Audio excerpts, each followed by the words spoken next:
Good morning. Today we will discuss about the sociological imagination. Learning to think sociology means cultivating our imagination. Studying sociology is not just a routine process of acquiring knowledge.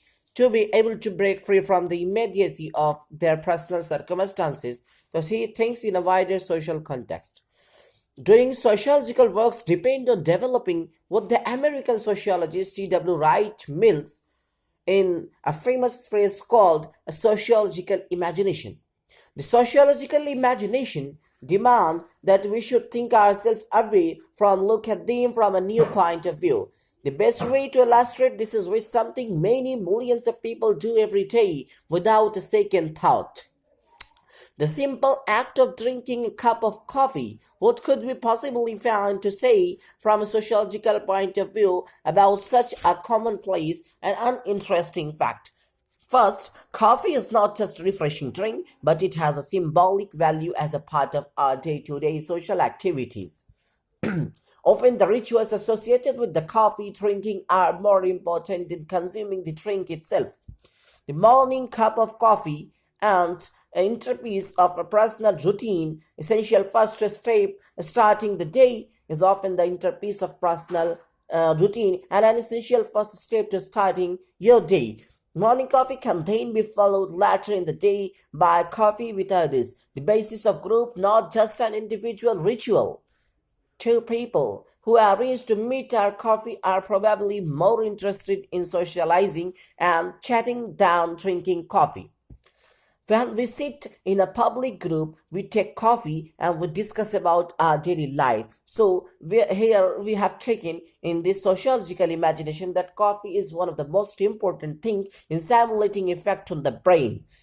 And many people drink coffee for the extra lift. It provides long day at the office or late night studying sociology. Some students do this, we are told, are made tolerate by regular coffee breaks. Some students is taking coffee in a habit forming substances, but coffee addicts are not regarded as drug users. This is because, like alcohol, coffee is a socially acceptable drug, whereas cocaine, heroin, for example, and not yet some societies tolerate the consumption of cocaine. But on both coffee and alcohol, sociologists are interested in why these differences exist, how they came about.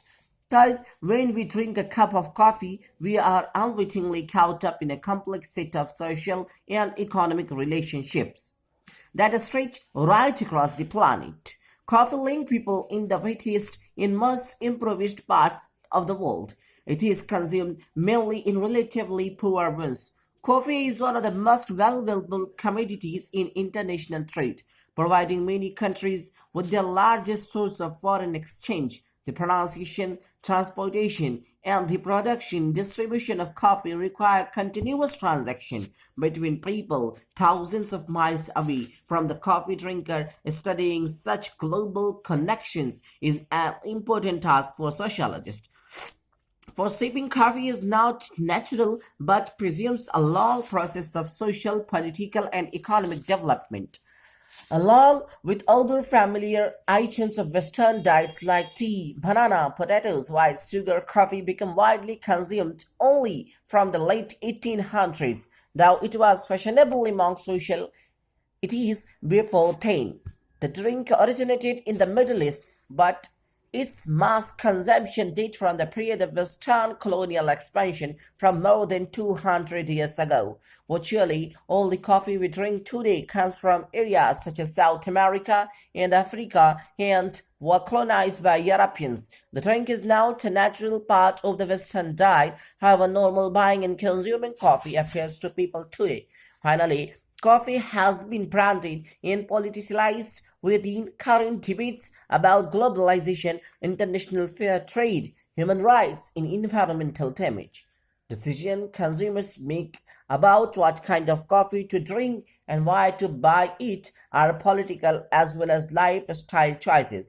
Some people drink only organic coffee, decaffeinated coffee, or coffee that is fairly traded through schemes that pay full market price to small producers in developing countries. Others patronize independent coffee houses rather than corporate chains such as Starbucks and Costa. When we begin to develop a sociological imagination, our morning coffee becomes a thing of great fascination, which we approach with a new understanding. Indeed, as we will see throughout our situation, you can think about the situation of Muzaffarpur, you can think about the situation of Patna, even you can take the Bihar, the whole Bihar. The best sociological studies always tell us something we did not know before or make us see the familiar routines and patterns of life in a new ways. Thank you.